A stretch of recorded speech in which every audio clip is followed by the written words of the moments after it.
Exodus chapter 2. Now a man from the house of Levi went and took as his wife a Levite woman. The woman conceived and bore a son, and when she saw that he was a fine child, she hid him 3 months. When she could hide him no longer, she took for him a basket made of bulrushes and daubed it with bitumen and pitch.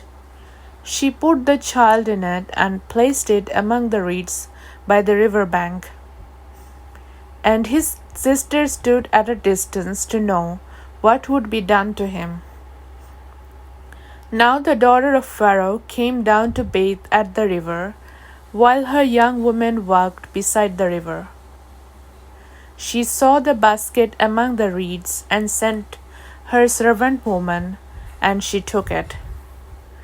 When she opened it, she saw the child, and behold, the baby was crying. She took pity on him and said, "This is one of the Hebrews' children." Then his sister said to Pharaoh's daughter, "Shall I go and call you a nurse from the Hebrew women to nurse the child for you?" And Pharaoh's daughter said to her, "Go."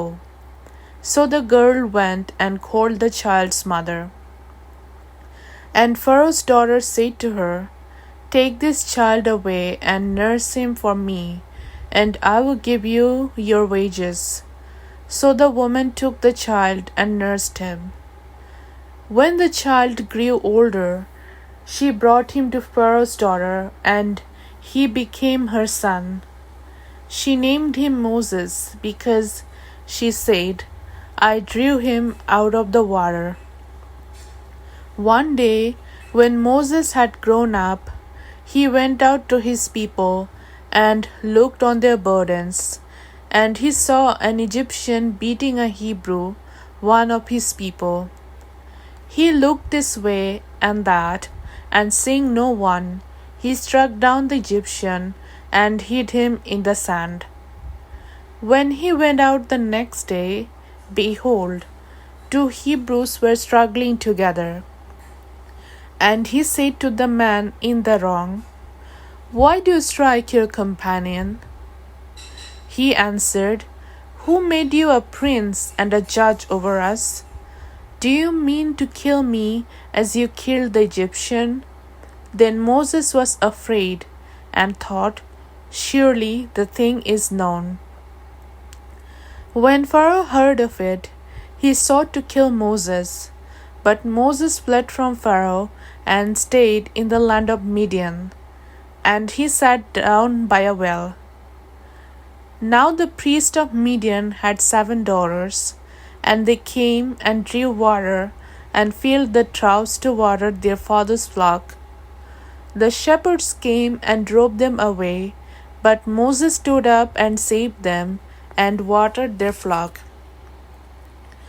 When they came home to their father Reuel, he said, "How is it that you have come home so soon today?" They said, "An Egyptian delivered us out of the hand of the shepherds, and even drew water for us, and watered the flock." He said to his daughters, "Then where is he? Why have you left the man? Call him, that he may eat bread." And Moses was content to dwell with the man, and he gave Moses his daughter Zipporah. She gave birth to a son, and he called his name Gershom, for he said, "I have been a sojourner in a foreign land."